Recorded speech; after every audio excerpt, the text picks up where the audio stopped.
Hi, come join with us to celebrate my son's 4th birthday. Unang ginupitan nga to si baby, si Bunso. Gustong-gusto lahat to ng barbero gupitan kasi sobrang behave. Tignan nyo naman. Since nung unang gupit niya, never talaga kami pinahirapan ito. At ito, lagi niyang gupit bullet. Sunod naman na ginupitan si Papa. Hindi ko na napakita na ginugupitan si Kuya kasi ginagamit niya yung phone ko, nanonood siya ng YouTube. At ito nga, fast forward na sa mall, nag-withdraw muna ako para naman may cash tayo. Inudro kong pera ay yung sapat lang para sa araw na to. Una muna kami pumunta dito sa Jayco Donuts kasi ayaw ng anak ko sa cake. Nagmano siya sa papa niya, gusto donuts. We got the goods, then on the way na kami sa SNR. Matagal nang nagkikrave si Papa dito sa pizza at ako na din. Isa pa ang habol ko talaga dito ay yung salad. Ayun, 15 minutes pa nga waiting time ng pizza, nakapag-order na ako at ayan, nauna na nga baby, ang cute!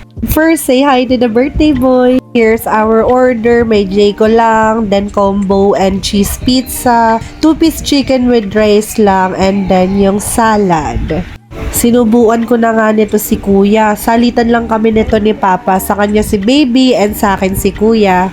Di talaga may iwasan na may phone or screen time pag nasa labas kami para naman di rin kami mahirapan. Ayan, habang nanonood siya, sinusubuan ko siya para di rin talaga ako mahirapan sa pagsubo sa kanya. And then si baby, sinusubuan na rin nga ni Papa.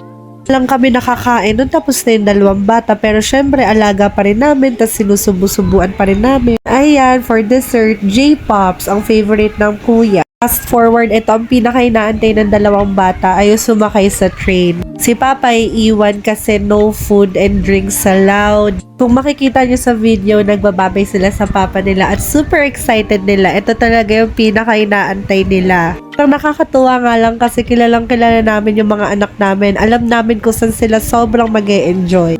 Si baby kahit 1-year-old pa lang siya, nanonood na siya ng mga trains. Hindi yung cartoons yung totoo na train.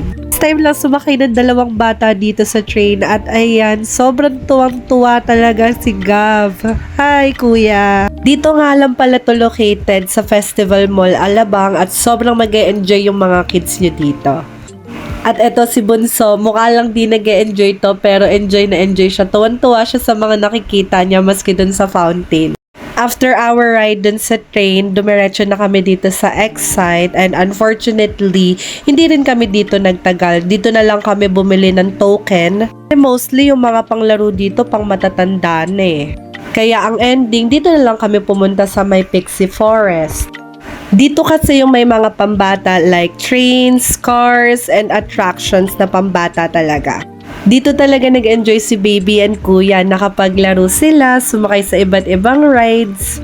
And after all of the fun that we had, umupo muna kami dito sa may malapit sa Pixie Forest. And bumili na nga lang rin ako ng milk tea dito sa R&B. Tig-isa kami ni Papa and hati na lang kami nila baby and ni kuya.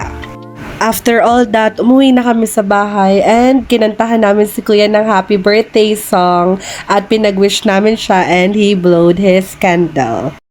Kasi we weren't able to sing him a happy birthday and he wasn't able to blow his candle and look, tuwan-tuwa siya. Happy birthday kuya, we love you! And thank you guys for watching. See you on my next mini vlog.